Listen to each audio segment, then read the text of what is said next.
Olá pessoal, eu sou Sidney Bissoli, investidor do mercado de capitais, e hoje a gente vai conversar sobre um múltiplo muito importante que é o preço sobre o valor patrimonial, ou PVP, ou PVPA. E a gente vai usar como exemplo o setor de incorporação imobiliária. Por que esse múltiplo é muito importante? Porque, como eu vou mostrar para vocês, ele tem tudo a ver com os retornos que você pode obter ou não dos seus investimentos na bolsa de valores. E eu já vou começar dando a fórmula, a definição do conceito do múltiplo. Ele nada mais é do que o valor de mercado da companhia dividido pelo patrimônio líquido dela. Uma outra forma de você chegar ao mesmo valor: a cotação do papel dividido pelo patrimônio líquido dividido pela quantidade de ações que a empresa possui. Então vamos lá? Então a gente vai passear pelos seguintes pontos aqui. O PVPA do setor de incorporação imobiliária como um todo, histórico, no caso histórico aqui do primeiro trimestre de 2007 ao primeiro trimestre de 2021. A gente vai falar sobre a relação entre o PVPA do setor e o retorno do IMOB, que é o índice imobiliário da B3. Nós vamos falar sobre o PVPA histórico médio em cada uma das companhias do setor de incorporação imobiliária.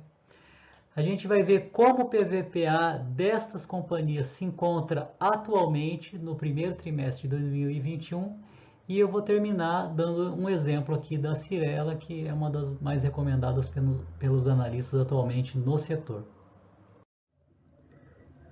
Nesse slide, a gente tem o preço sobre o valor patrimonial histórico setorial. Histórico significa que, desde o primeiro trimestre de 2007 até o primeiro trimestre de 2021.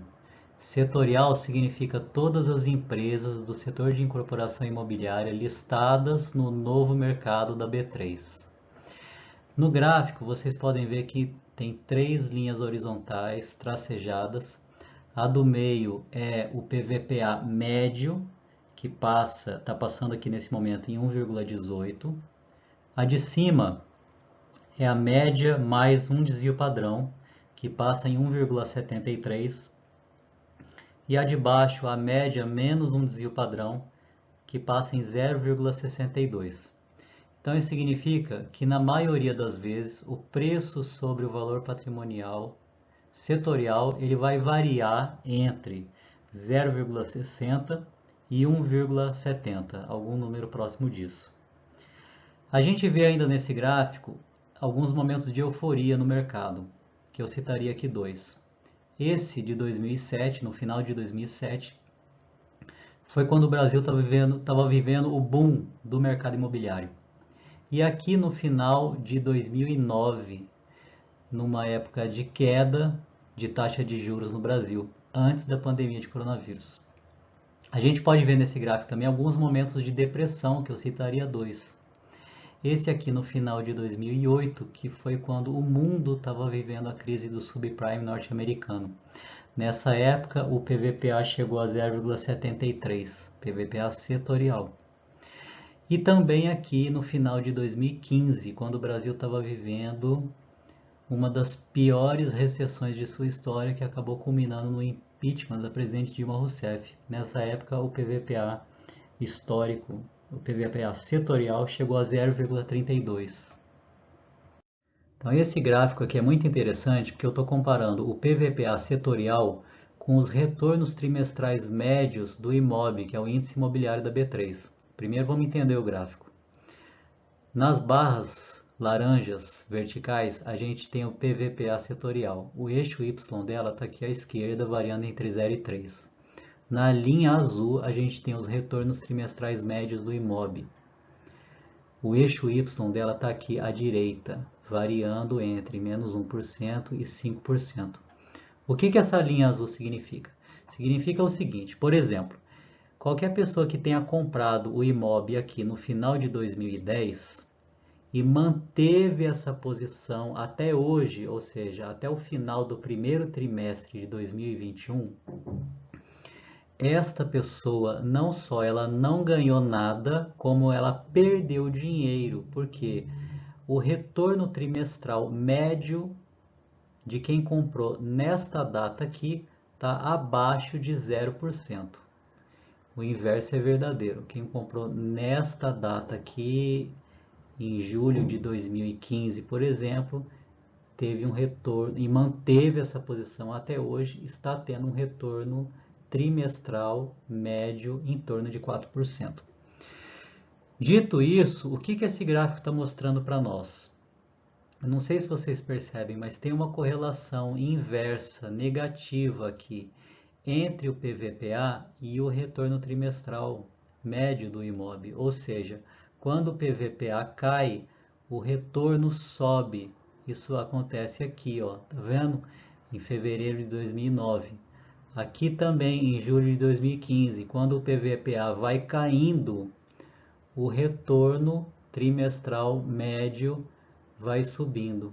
Ou seja, para você ter um retorno positivo, você precisa pagar um PVPA baixo, menor. Então, por exemplo, né, quem comprou o imóvel, por exemplo, aqui, ó, num nível próximo a 1, né? Então, se você comprou aqui nessa data, próximo de julho de 2008, você teve um retorno aqui, ó, um pouco mais do que um pouco maior do que 1%.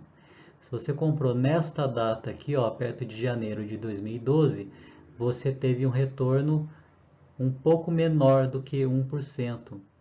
E assim por diante, ó. Se você comprou nesta data aqui, aproximadamente em novembro de 2017, você teve um retorno próximo a 2%. Eu parei de calcular a partir aqui de janeiro de 2019, porque senão, como janeiro de 2019 está muito mais próximo do primeiro trimestre de 2021, aqui os retornos ficariam muito voláteis aqui, para cima e para baixo, né? Então eu quis dar um tempo aqui para você, para amadurecer o retorno dessa posição. Por isso que eu parei aqui em janeiro de 2019. Aqui eu não estou comparando exatamente as mesmas coisas, porque no PVPA setorial a gente tem todas as empresas de incorporação imobiliária e o IMOB ele é um índice que traz não necessariamente só empresas do setor de incorporação imobiliária, ele pode trazer outras empresas que fazem parte do mercado imobiliário, mas não são necessariamente incorporadoras.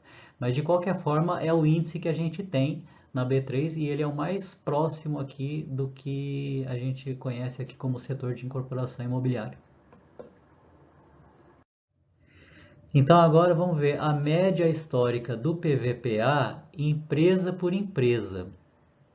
Como eu falei para vocês, a linha tracejada vermelha é a média histórica do setor, que passa em 1,18.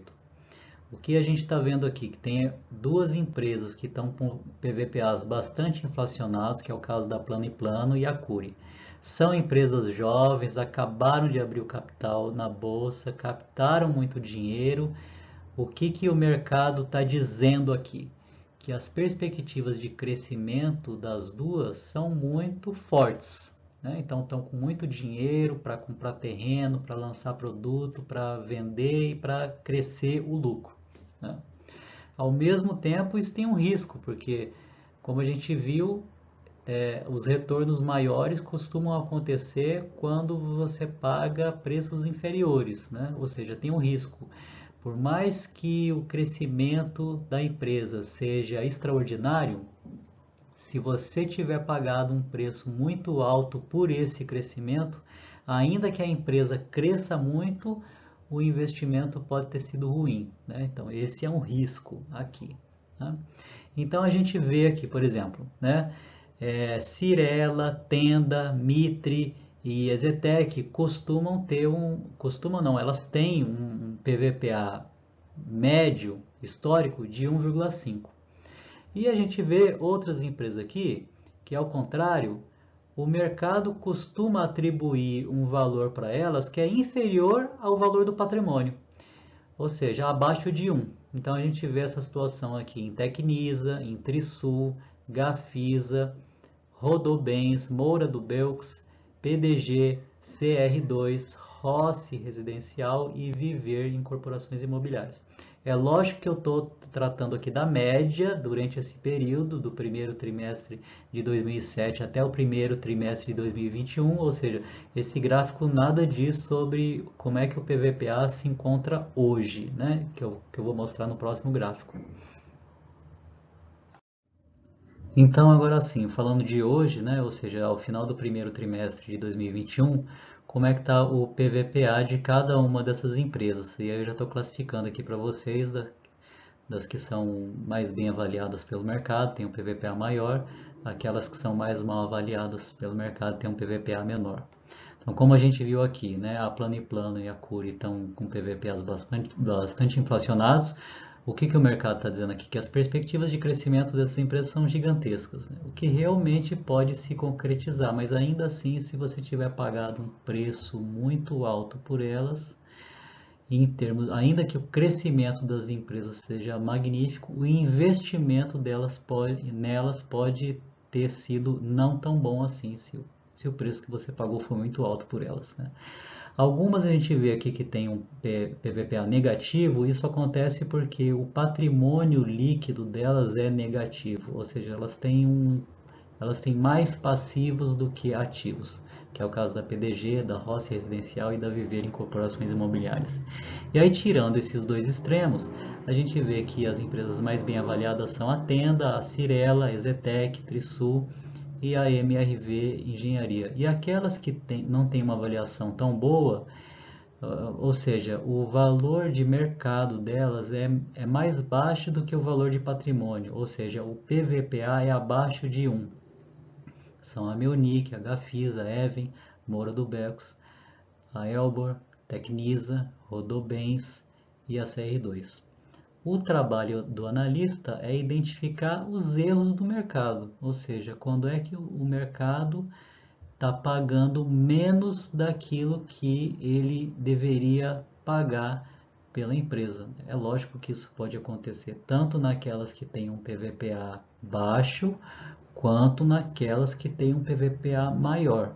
Por exemplo, uma das empresas mais recomendadas pelos analistas atualmente é a Cirela, que tem um dos maiores PVPAs aqui, tem um PVPA de 1,7, como a gente viu aqui, né? Por outro lado, a gente costuma ver, olhando para a série histórica, que as maiores oportunidades costumam ser de empresas que têm PVPAs mais baixos, ou seja, né, nesse sentido, um dos trabalhos possíveis aqui seria, pegando essas empresas aqui, identificar em qual delas o mercado está errando na sua atribuição de valor, ou seja, o valor delas deveria ser maior do que o mercado realmente está atribuindo a ela. Esse é o trabalho do analista. Então aqui, só para dar um exemplo, eu poderia fazer isso com todas, mas o vídeo ia ficar muito longo, então peguei apenas a Cirela, que é uma das mais recomendadas pelos analistas atualmente no setor de incorporação imobiliária. Então esse aqui é o gráfico histórico do PVPA, preço sobre o valor patrimonial da Cirela. Então a gente vê aqui que a média gira em torno de 1,5 e neste momento aqui ela está muito próximo da média em 1,7. Teve alguns momentos de euforia no boom do setor de incorporação imobiliária, quando o PVPA chegou a ultrapassar 4 pontos, e alguns momentos de depressão, que foi a época em que nós já conversamos aqui sobre o final de 2015 e início de 2016. Hoje a gente fica por aqui. Eu espero que vocês tenham entendido que esse não é um vídeo que contém recomendação de investimento, é um conteúdo educacional para ajudar vocês a investir melhor, aplicar melhor o dinheiro de vocês. Eu espero que vocês tenham gostado. Se gostaram, deem um like no vídeo, sigam o canal. Se tiverem alguma dúvida, podem postar nos comentários que eu respondo. Até a próxima.